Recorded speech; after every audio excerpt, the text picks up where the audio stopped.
1/স্কয়ার 1/b square 1/c এটা হবে, বা এটা হলে দেখাতে হবে যে এই বৃত্তটা এবং এই বৃত্তটা পরস্পরকে স্পর্শ করে।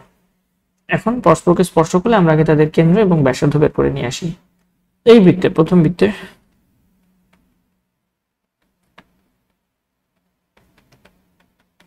এই বৃত্তের সেন্টার ধরে নাও এ, এটা হচ্ছে কত হবে -g, -f, এবং আমরা জানি কেন্দ্র হচ্ছে -g, -f, আর x এর সহগ থাকে হচ্ছে 2g। So 2g equal to যদি 2a হয় তাহলে g ইকুয়াল টু a, বা -g ইকুয়াল টু হচ্ছে -a, আর f যেহেতু নাই সো এটা কেন্দ্র হচ্ছে 0। সো আমাদের এখানে কেন্দ্র হচ্ছে -a, 0, এবং এটার ব্যাসার্ধ r1 ধরে নাও √g square plus f square minus c। g এর মান a, so a square, f square মান তো 0 মাইনাস c, তাহলে এটা আসে হচ্ছে √a স্কয়ার মাইনাস c।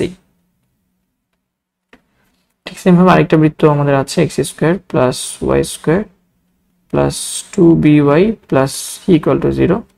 এই বৃত্তের সেন্টার ধরে নাও b, যেটা হচ্ছে আমাদের, আমরা জানি y এর সহগ হচ্ছে 2f, so 2f equal to 2b, f equal to b, তার মানে -f ইকুয়াল টু -b। কেন্দ্র হয় -g, -f, সো g যেহেতু নাই, x সম্বলিত কোনো রাশি নাই এখানে, সো এটা হচ্ছে 0, -b। এটা ব্যাসার্ধ হবে √g স্কয়ার, g এর মান 0, f স্কয়ার এর মান হচ্ছে b square minus c, so এটা হচ্ছে √b square minus c। So দুইটা বৃত্তের কেন্দ্র পেয়ে গেছি, দুইটা বৃত্তের ব্যাসার্ধ পেয়ে গেছি। এবং আমরা জানি যখন দুইটা বৃত্ত পরস্পরকে স্পর্শ করে তখন আমাদের সূত্র হচ্ছে তাদের কেন্দ্রের মধ্যবর্তী দূরত্ব ab হয় modulus of r1 plus minus r2। ব্যাসার্ধকে যোগ করলেও মডুলাস পাওয়া যায়, মানে ab এর মান কেন্দ্রের মধ্যবর্তী দূরত্ব পাওয়া যাবে, অথবা ব্যাসার্ধকে বিয়োগ করে, বড়টা থেকে ছোটটা বিয়োগ করে আমরা কেন্দ্রের যে মধ্যবর্তী দূরত্ব আছে সেটা পেয়ে যাব। সো এখানে ab এর মান কত খেয়াল করে দেখো, a - 0 whole square 0 - b whole square, so এটা আসবে √a square plus b square ab। আর তুমি একবার প্লাস নিতে পারো, একবার মাইনাস নিতে পারো, বা r1 r2 মানটা জাস্ট বসা দাও এখান থেকে, r1 r2 modulus of √a square minus c plus minus √b square minus c। Fine, এবার উভয় পক্ষকে তুমি স্কয়ার করে দিতে পারো। স্কয়ার করে দিলে পাশে থাকবে শুধু a square plus b square, ও পাশে থাকবে a square plus minus 2ab plus b square, so এটা হবে a square minus c plus এটা হবে b স্কয়ার মাইনাস c, এটা হবে প্লাস মাইনাস 2 √এটা ইনটু এটা। সো এটা কত হয় গুণ করলে তুমি তোমার নিজের মতো গুণ করতে পারো, বা একটু পরের লাইনে আমরা গুণ করে দিতে পারি। সো এটা হবে a square minus c into b square minus c। উভয় পক্ষ থেকে a স্কয়ার b স্কয়ার কাটাকাটি চলে যাবে, আমাদের এখানে থাকবে -2c, বা এই পাশে আসলে এটা -2c, এটা এই পাশে চলে আসলে শুধু 2c হয়ে যাবে, এটা হচ্ছে প্লাস মাইনাস 2, সো 2 আর ওই 2 কাটাকাটি চলে যাবে, তাহলে আমাদের থাকতেছে শুধু c square equal to plus minus √, গুণ করে দাও a square b square minus a square c, তারপর মাইনাস b স্কয়ার c,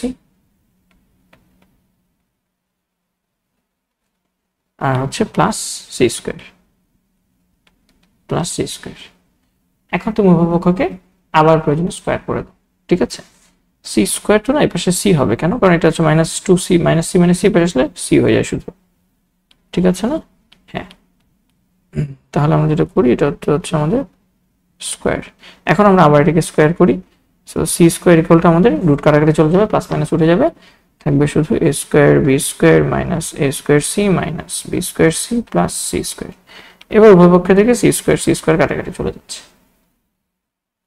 তাহলে এখন আমাদের থাকতেছে জাস্ট এই তিনটা রাশি, এটা। এখন তুমি উভয় পক্ষকে